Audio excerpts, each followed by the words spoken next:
You know, ladies and gentlemen, it's been a long time since we've done a weekly kipper, or a unboxing of things. You know, I've just got in for the week, and I'm kind of dressed like what we're talking about today, so it kind of works out, you know? So, as you may have seen in the background of the Playrail videos, I've been working on a bit of a new layout, and I don't think you can really do Playrail without, you know, the road part of the Tomy Thomas Motor Road. And you get what I'm trying to say.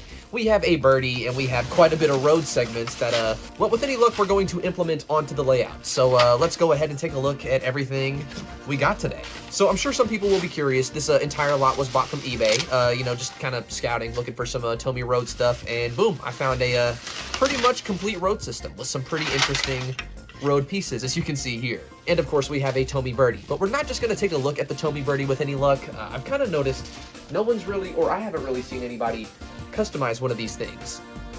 The OG NWR Chris has made some Bertie faces, so maybe stick around for the end of this video. We're going to do some interesting things, hopefully. Okay, let's start with the road here.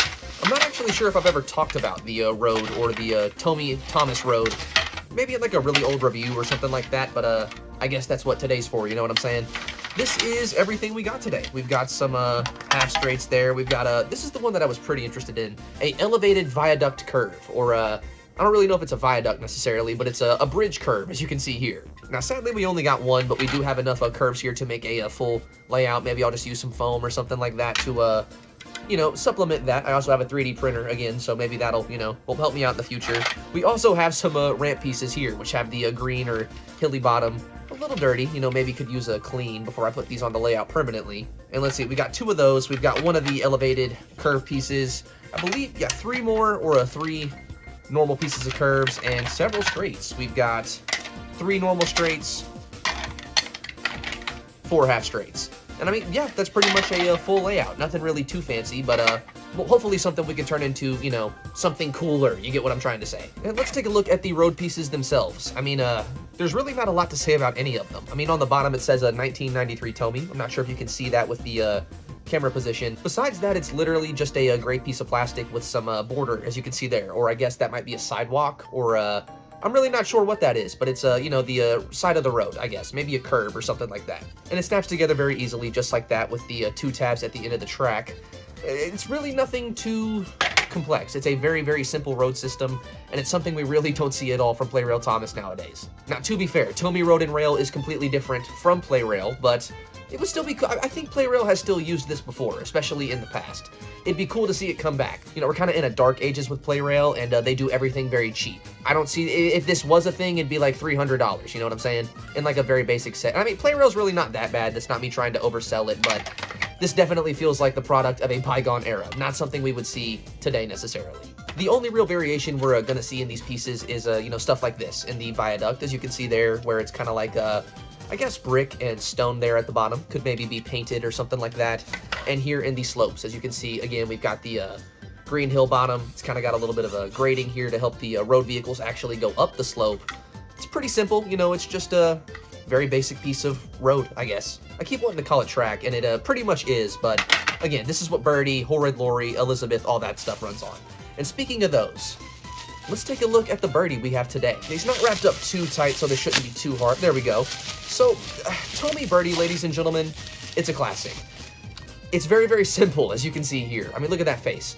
It doesn't even have painted eyeballs, but that's because this is a classic Tomy Bertie, and really no early Tomys had painted eyeballs or extra painted details. You get what I'm trying to say. With Bertie here, you get a very, very basic toy, but it captures everything you would need in a Bertie toy. You know what I'm saying? It's got the perfect color of red. All the windows here are molded. I'm not sure if that's something I'll fix, because the front end would definitely be a little bit difficult, and you know, I'd have to do the entire, I gotta keep it consistent. So maybe that's not a modification I'll do, but I definitely plan to, again, maybe do something about that face. Maybe I'll give him another, you know, paint job or something in the future. I mean, in terms of detail, it's got a little bit, but really, again, nothing special. You got a little bit of silver there at the front for the headlights. You got a little bit of molding there at the side to show you the, again, not only windows, but the door that's on both sides. There's the main door where the passengers go in. And sadly, we have no paint there on the back, but that's something that I can very easily fix, or on those headlights with like a silver paint pen, you know what I'm saying?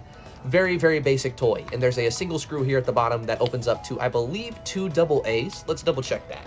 And while we're here at the bottom, what is it? 1995 Tomy. Yeah, this boy's a classic, as you can see. So let's go ahead and pry him open. Hopefully there's no, like, you know, battery decay or anything like that. It should be The seller listed this as working, so it should, I mean, that looks pretty, just one AAA, I was wrong. Very crisp looking motor. I mean, for something that was made again in the late 90s or mid 90s, this looks pretty freaking clean and pretty nice. Sadly, looks like I'm gonna have a little bit of a job there for the face. This is not screwed in. That's kind of just slipped in the mold, as you can see, and probably glued. So I'm probably gonna have to pull out my X-Acto, but at least we'll have again, I've not seen a customized Bertie yet, so let's get on trying to do that. Or maybe let's see if it works first. That's a better idea. All right, AAA battery. Let's see here. Slip that into place, and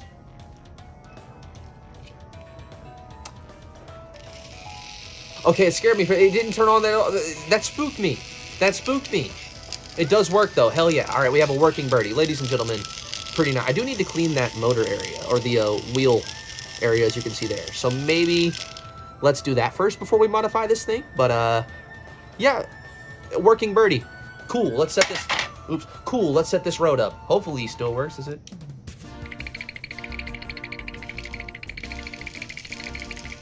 Yeah, he's fine. He's fine. Pretend you didn't see that shit.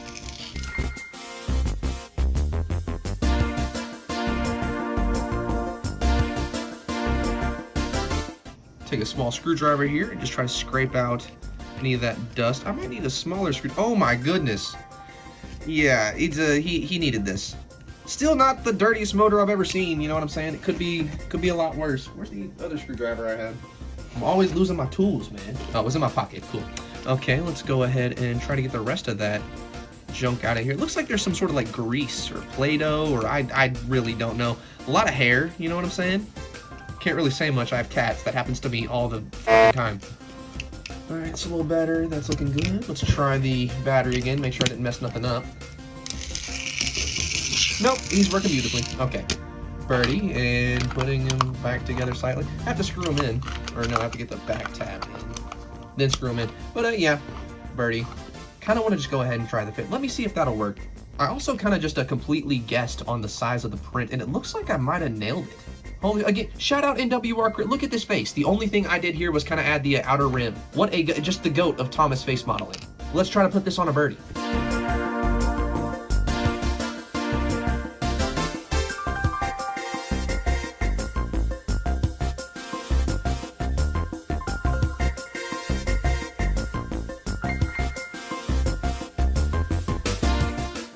All right, so that is all the road we got in that package, and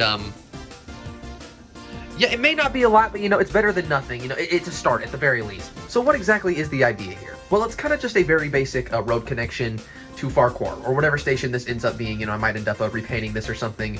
And sometimes the passengers load up into Bertie, sometimes they load up into Percy, or whoever has, you know, passenger cars stopped here. It's not a crazy big idea, but it means I can, you know, now implement road vehicles, which is pretty cool.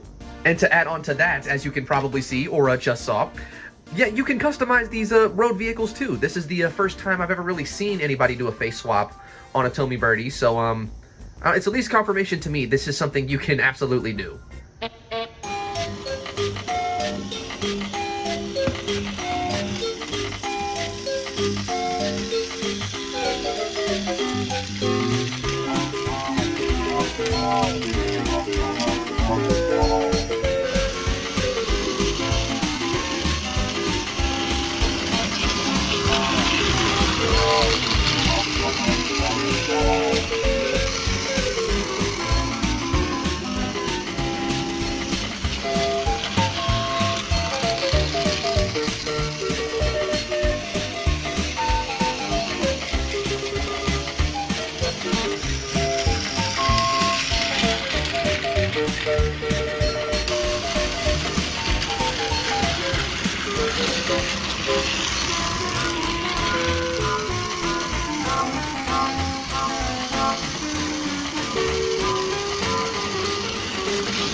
Bye-bye. See you soon.